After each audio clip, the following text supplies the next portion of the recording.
So the first thing you're gonna want to do when you're installing this is to go through and turn off the water on your toilet, then flush your toilet. What this does is it gets rid of all of the water inside of the tank. So turn off the water, flush the toilet. Then once that's done, then you can go through and unscrew this part right here like I've already done. From this point, what you're gonna want to do is take this T-valve here and go through and put one of the washers inside on this top here. And then this is going to screw in just to the top of your toilet right here at this point. So you're just gonna go through and screw this on here. Make sure that's nice and tight.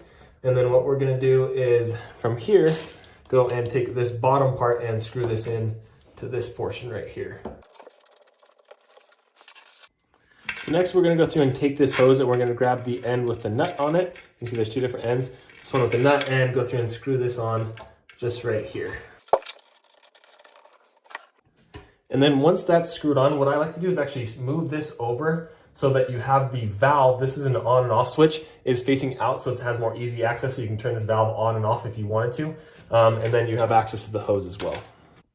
And the last thing we're gonna do is just simply screw this hose on to the actual sprayer here, like that. We're good to go there.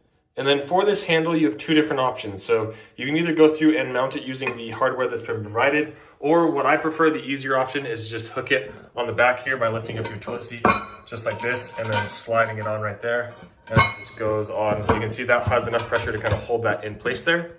And you can see you can just then go through and it will hold the sprayer right in place. So you can see this has a very long handle, which is nice. Last thing that we're gonna go through and do now is turn on the water and make sure that there are no leaks or anything like that. You can hear the water going through the toilet, no leaks, which is great. And then you can see we have the on and off switch here. So we're gonna go through and turn this on as well. And let's go through and give this thing a test. Okay, and then you can see with this handle, what's as cool is it's kind of, it has different water pressures, and you can control the water pressure by the pressure you put on your thumb. You can see if I just go like this, there's a little bit of water pressure coming through here, and then as you push harder and harder, the water pressure actually gets really high. You can see just how powerful that is. This is great for washing yourself or even washing your toilet inside of here. This is cold water, keep that in mind. This isn't an electric bidet, but great for going through and cleaning that, or if you wanted to spray this even in the shower or sink, somewhere just to keep things clean. This is a really nice tool to have, and you can see just the different levels of water pressure inside there. So hopefully you found this one helpful. And of course, when you're not using it, what's nice is you can simply go through and flip this onto the off button. So then now you can see when you go through and press the button, nothing comes out, which is nice.